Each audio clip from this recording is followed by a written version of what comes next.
In Health Source 10 this morning, we all want to help our kids avoid the bites and burns that can go along with summer camp. And joining us with some tips, nurse practitioner Leslie Berge with Minute Clinic. Leslie, thanks for being with us again to help us get ready. Good morning. First, let's talk about camp physicals. I wasn't aware that they do these or require them. Some camps actually require that your kids have them before they attend. Safety is very important for camps, and so getting a physical is, the first step to make sure that your child is fit to participate in the sports and the camp activities as well. What kind of things would you be looking for in a physical? You're looking for height, weight, are immunizations up to date? You do a physical exam to make sure that they can participate, no injuries or anything like that, and reviewing their past medical history and stuff so that the camp knows if there's any history problems, to look out for with the child at camp. Are there any shots specifically that they should have, that they should get, that maybe wouldn't be part of the routine before they go to camp? Most camps, the routine physicals will cover it. Okay. Yeah. All right.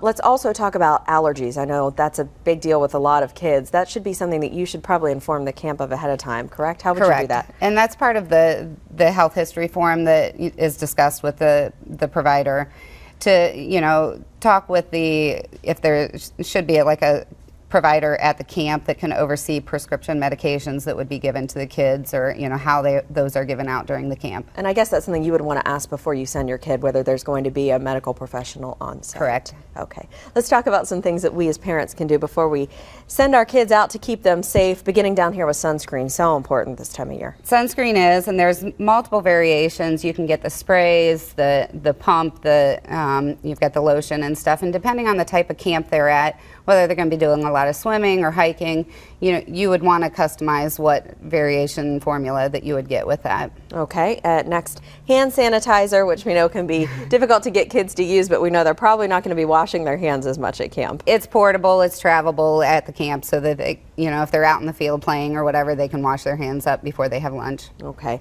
next one, I know my sister and I always came home with dozens of bug bites. Now, there are better ways to protect our kids than when I was a kid.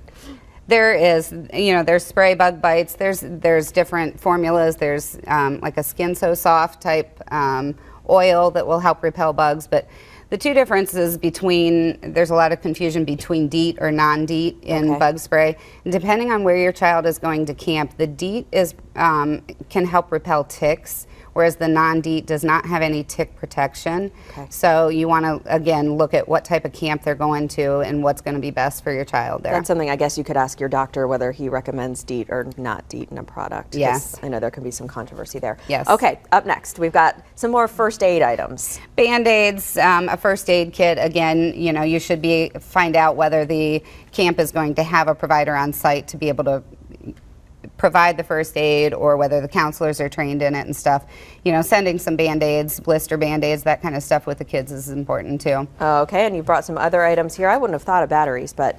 Batteries, flashlights, depending if it's an overnight camp, those late night trips out to the restroom and stuff. Water bottles, important for hydration, to keep them hydrated when we get the heat waves come through and stuff. So. And a nice waterproof bag. Yeah, if there's swimming involved and things like that, they want to be, separate their wet clothes so that not everything comes home mildew. That's a great idea, because inevitably it would. That's going to be the last thing they're worried about, right? Right. All right, Leslie Berge with Minute Clinic. Thanks so much for coming in this morning. Thank you.